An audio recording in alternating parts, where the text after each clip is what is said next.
Hello বন্ধুরা, সবাই কেমন আছো? আশা করি সবাই ভালো আছো। আমি আবার একটা নতুন ভিডিও নিয়ে এসে গেছি।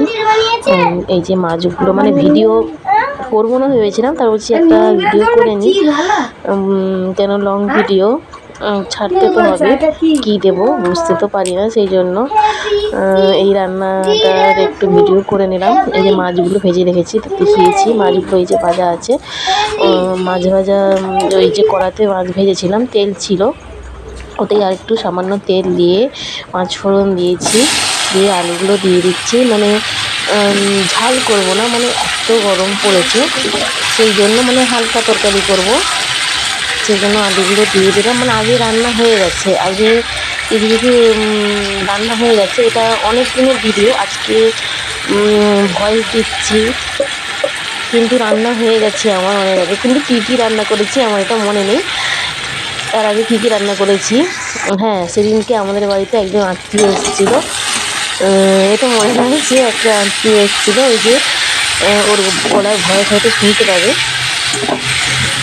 এই যে হালকাভাবে হলুদ টমেটো দিয়ে দিয়েছি, টমেটো নুন হলুদ দিয়ে এই যে ভালো করে একটু ভেজে নেব, নিয়ে তারপরে জল ঢেলে দেবো।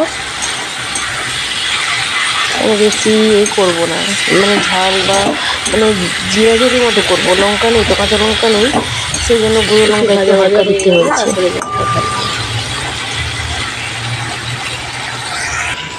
হালকা একদম অল্প লঙ্কা দিয়ে দিয়েছি।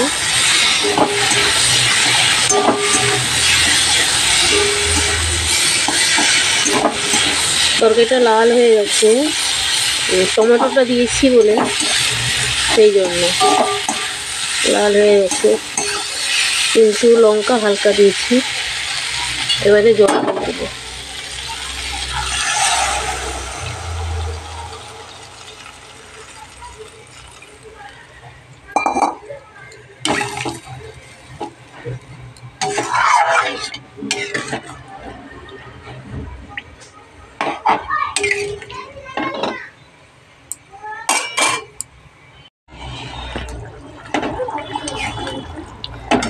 এবারে জিরা আর পেঁয়াজ একসাথে বাটা দিয়ে দেব।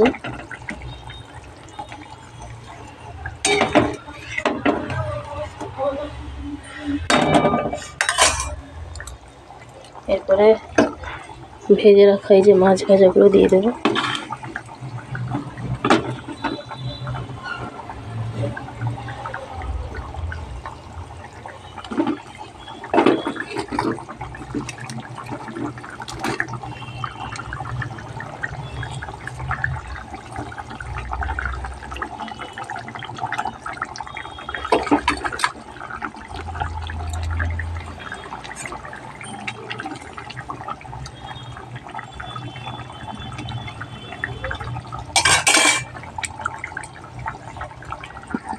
এই যে আমার রান্না হয়ে গেছে।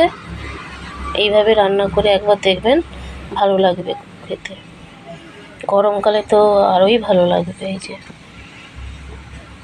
টাটা, বাই বাই, সবাই ভালো থাকবেন, সুস্থ থাকবেন, আবার পরের ভিডিওয়ে দেখা হবে, টাটা।